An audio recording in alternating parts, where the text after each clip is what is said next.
Hello there, welcome to the Football Bloc. My name is Brandon. Today we're going to look back at the Champions League Semifinals. So if that sounds interesting, let's hop right into it.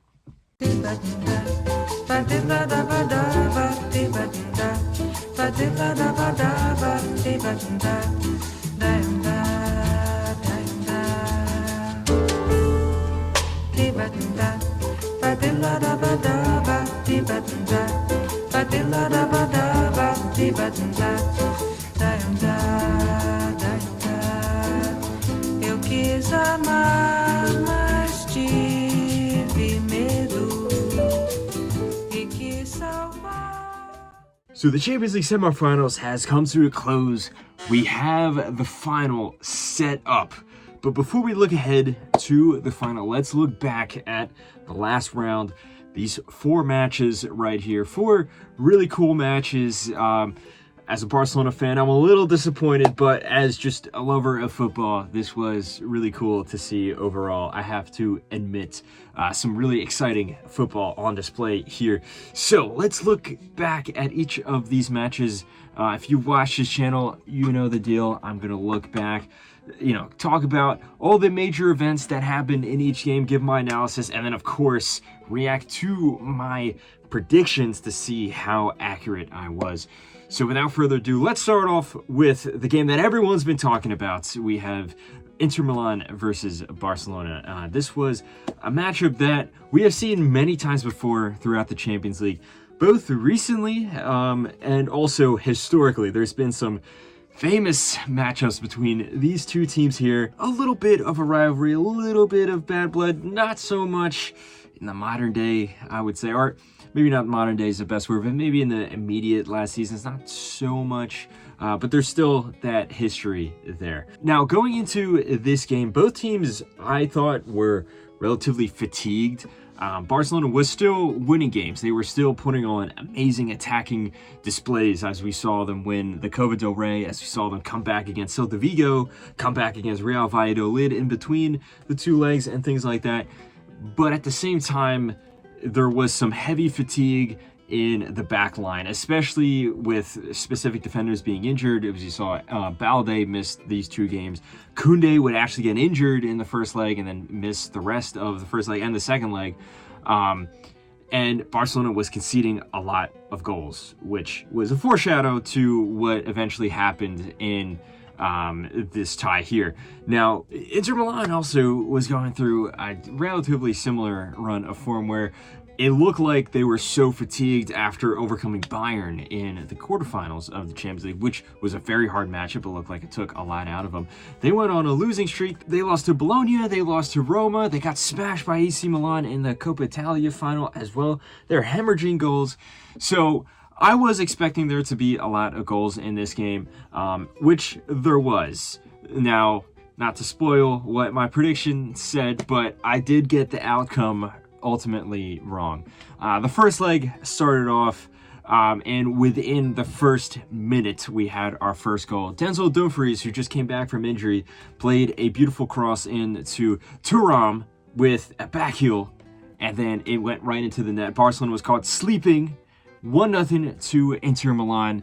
And then as the match went on, Barcelona started to get a hold of the ball, but Inter Milan looked so dangerous on the counter. In fact, they got a corner, and then from that corner, Acerbi rose up, got a nice assist to Denzel Dumfries. He was the one on the end of this beautiful pass here with a bicycle kick.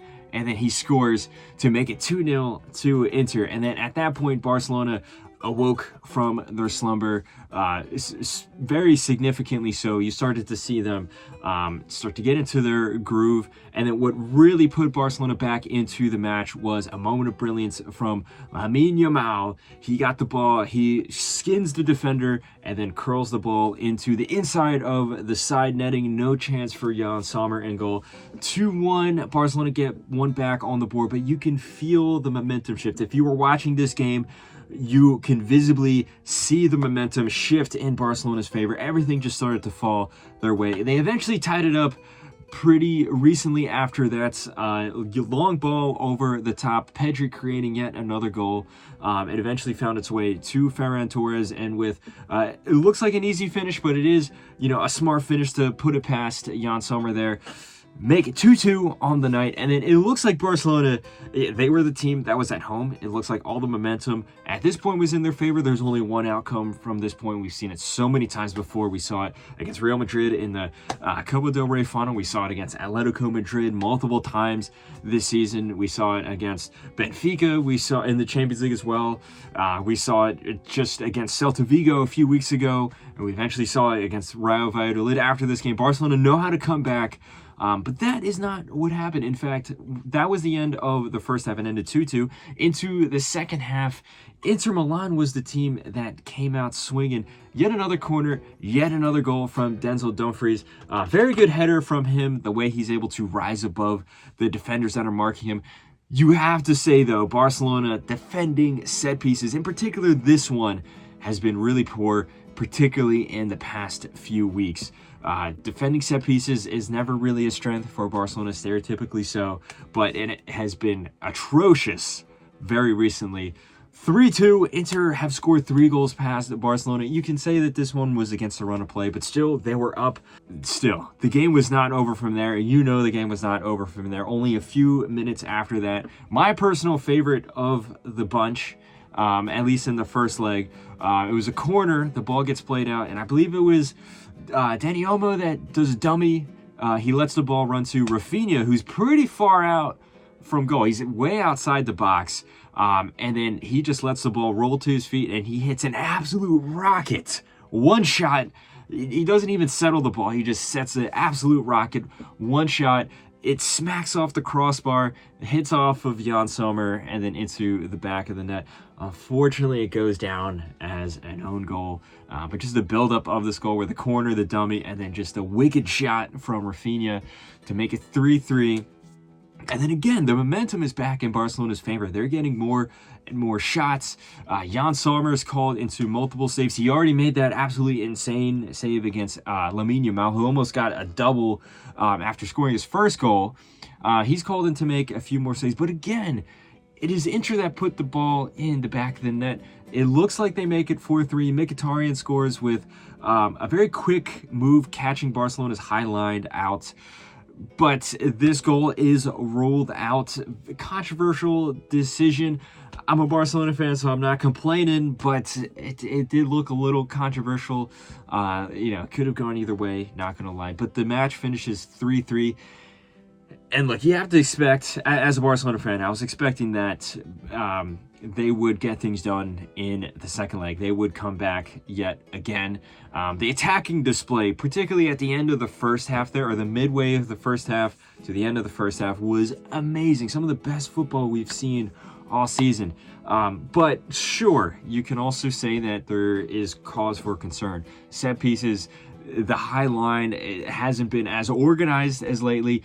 But into the second leg, back in Italy, in Milan, Barcelona again start the game off in awful form. Dani Olmo gives the ball away really cheaply. DeMarco steps in with a good challenge, and then a good pass to Dumfries, who passes it to Lautaro Martinez. Relatively easy tap-in for a player of his quality. Inter is up on the night, and then to make it even worse, it looks like Pau Cubarsí takes out Lautaro Martinez with a good tackle. Turns out it is not a good tackle. VAR comes back, takes a look at it. I mean, again, this one is also controversial. You could say that the referee makes the right decision. It depends on the angle you look at it. Either way, Inter Milan get the penalty. Çalhanoğlu comes up and he scores 2-0 to Inter on the night. Into the second half, though, Barcelona then ramp up the throttle yet again.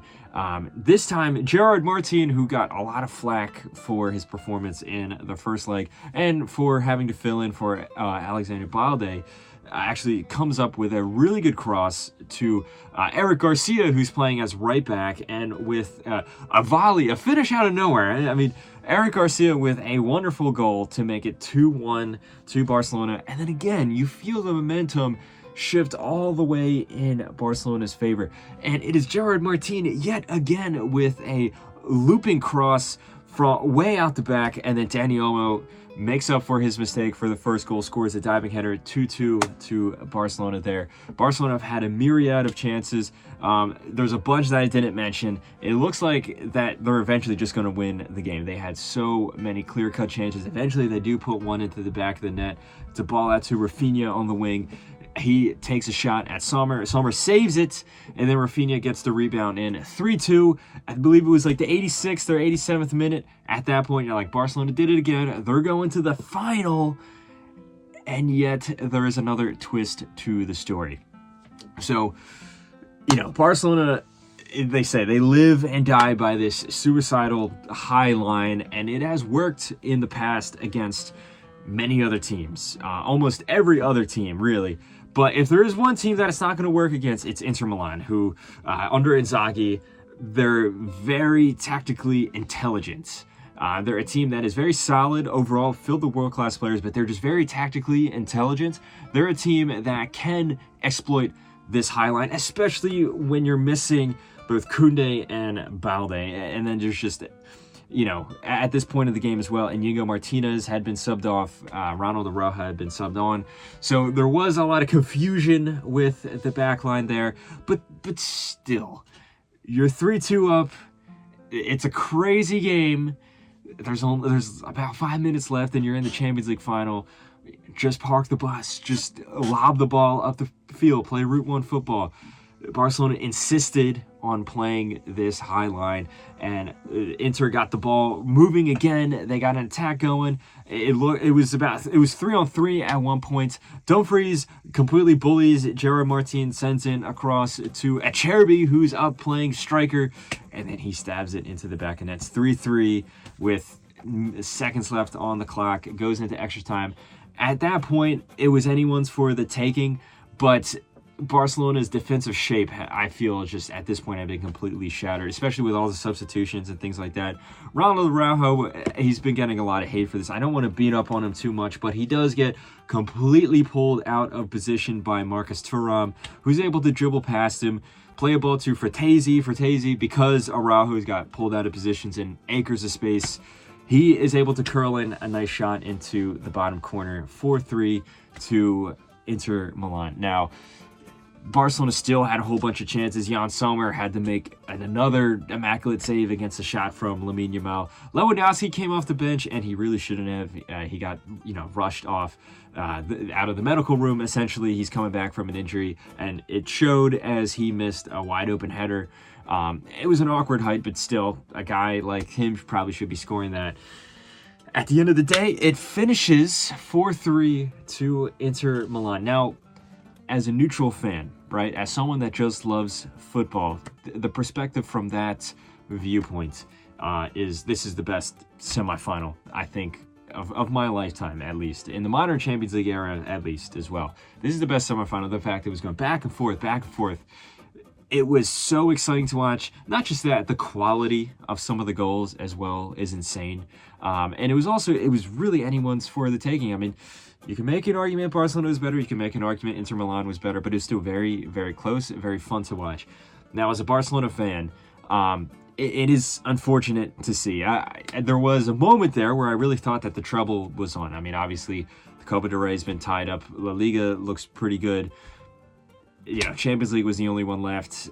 It is unfortunate to see, and I think Barcelona's youth got exposed here. This is a very youthful team. There's not really a lot of deep Champions League experience as well. So I think a lot of that got exposed here. And that being said, it is decided by fine margins. This game really could have gone either way, as I said before. But compare this to previous Champions League losses in the knockout stage, or just in general in the past few years that Barcelona has had. The collapse against PSG last year, which, granted, yes, I think there was a lot of poor refereeing decisions. I will stand by that, but still was a mental and physical collapse by Barcelona there. You go the 2 seasons before in 2023 and 2022, where Barcelona didn't even make it out of the group stage. They got humiliated in those defeats there. Or you can go back beforehand, where there was the other defeat to PSG, then there was the 8-2 to Bayern Munich, and then the back-to-back comeback losses from Liverpool and Roma as well. Like, all these losses that Barcelona had were shameful. They were embarrassing. This loss right here, well, it's not necessarily a great result. It's not fun to see. Barcelona, you can comfortably say, put everything out there. This was a loss where they fought with all their heart and soul. And again, while it's not happy to see, while it's not great to see, you can still be proud of this team. From a Barcelona point, that's what I would say about this result. Now, my prediction is completely wrong. I thought that Inter Milan, because of the poor form they were in, I thought that they're just mentally fatigued. I thought, they kind of burned out. I thought this was going to be a convincing win for Barcelona. Yes, I thought that they would concede a lot of chances, but I thought that they would also score a whole bunch of chances against Inter Milan. I said it was going to be 4-1 on aggregate. Completely wrong. It ended up being 7-6. It really looks like Inter is saving their best performances for the Champions League this season. Not a good prediction on my part, and it's a shame Barcelona is not in the final. But like I said, from a neutral point of view, this was the best semifinal, I think, ever. Now let's look on to the other semifinal, which by comparison looks really boring. But in any other year, this would be a pretty good semifinal. There's some crazy moments and things like that. We have Arsenal going up against PSG. These are two teams that don't really have Champions League experience, I would say. I mean, Arsenal last year in the Champions League was the first time they're in the Champions League in a long time. PSG are consistently in the Champions League, but they always find a way to spectacularly shoot themselves in the foot and exit the tournament earlier than they really should. Now, this matchup here looks like, it's a coming of a new era for both teams. PSG looked pretty professional. They played really well. And then Arsenal, I thought they didn't look super inexperienced as well. Even if it looked like this team had reached its limit, it didn't look like they were out of depth, I would say, like they did at times last year. Now, the beginning of the first leg in the Emirates Stadium, it was actually all PSG. PSG completely bombarded the Arsenal goal. They had Kvaratskhelia, had Dembele just bombarding either side of the wing, and it would actually be Dembele that opens the score in the 4th minute with a pretty nice finish into the bottom corner. Really hard shot for David Raya to save, and the pressure had paid off for PSG there, and they almost made it 2-0. Again, Kvaratskhelia was pulled down in the box. Personally, I think this should have been a penalty. I can understand why it's not given if you look at the different angles that they're looking at VAR, but personally, I think it was a clear penalty. Arsenal got let off there. Still, there's a bunch of other chances there for PSG. Then as the half went on, you can say PSG maybe took their foot off the gas pedal intentionally, or they maybe got a little tired, or Arsenal shifted around. Either way, Arsenal started to stabilize, and then as the second half of the first leg started, it was Arsenal that was in the driver's seat. They scored a really nice set-piece goal, which was just fractionally offside. Mikel Merino, eventually, he did put the ball in the back of the net, but it was ruled off for an offside. And as the match went on, Arsenal had a few chances, but eventually they did not score. It finished 1-0 to PSG. Not the end of the world for Arsenal, you have to say, though, because PSG is not super strong at home.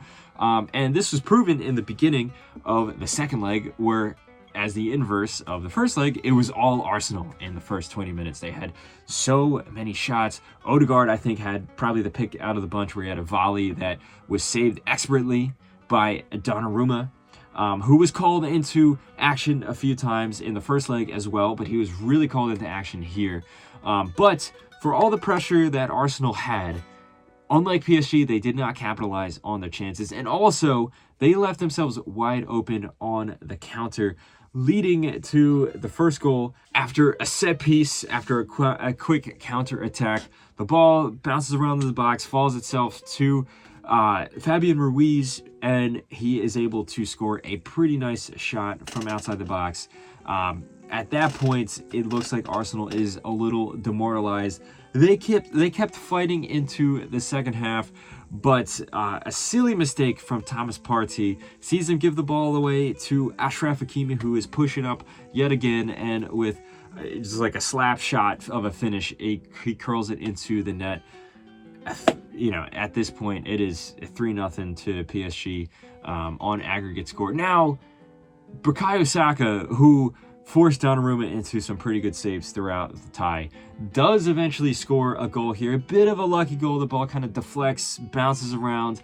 Saka is able to basically lift it past Donnarumma in the net and poke it into the back of it. Now it is 2-1 on the night, 3-1 on aggregate. There's not a whole lot of time yet, but then immediately the momentum switched into Arsenal's favor.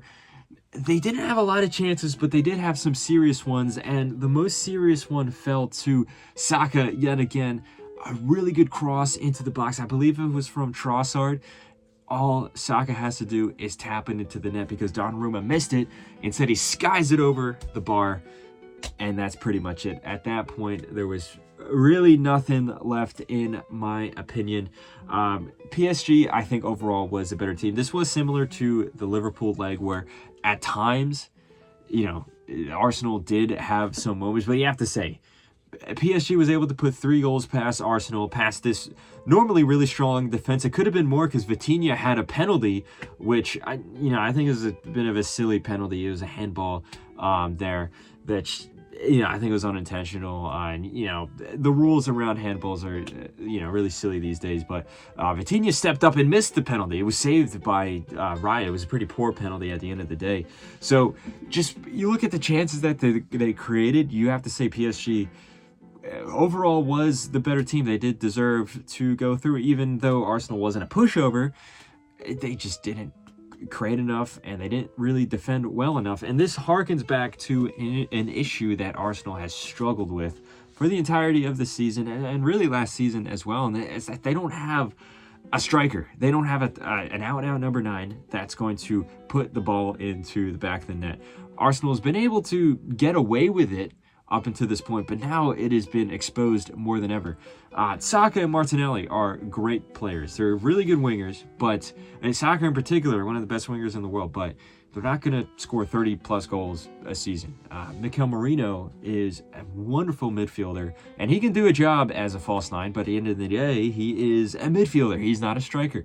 Declan Rice is one of the best midfielders in the world, and yes, his 2 free kicks against Real Madrid were insane, but those are the only 2 free kicks that he's ever scored in his career. You can't expect him to do that every single match. Arsenal, like I said, has gotten away with it, but this time I think their luck just ran out and it got exposed. Now compare that to PSG, and whether it be Kvaratskhelia, Dembele, Desiree Doué, Bradley Barcola, or Gonzalo Ramos, they have such potent attacking firepower. So I think that was ultimately the difference between these 2 teams. Because other than that, if you look at the midfields, you look at the defense, it's pretty equal, I would say. Overall, PSG is a more talented squad, but I would say Arsenal is a little more solid at the back. But PSG has so much more attacking firepower, and at the end of the day, that was the difference. Even though there was still a little bit of that fear that they were going to bottle it, because for a moment there, it looked like it was possible. As for my prediction, I said that it was going to be 2-2 on aggregate, and Arsenal was just going to squeeze through on penalties. I got this one wrong. I mean, Arsenal did have the chances to score, but like I said, they just didn't put them in the back of the net. At the end of the day, it was PSG that did, and now they go through to the final. Overall, I got both of these predictions wrong. Not horribly wrong for the Arsenal PSG one, but still, I chose the wrong team going to the final.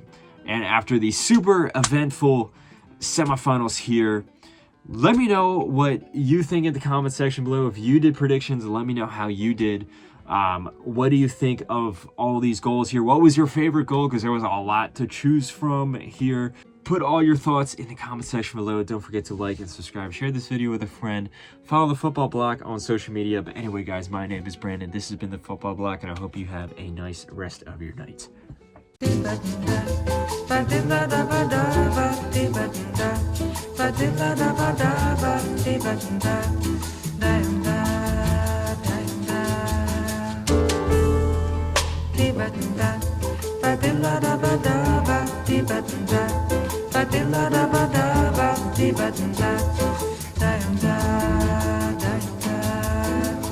Eu quis amar.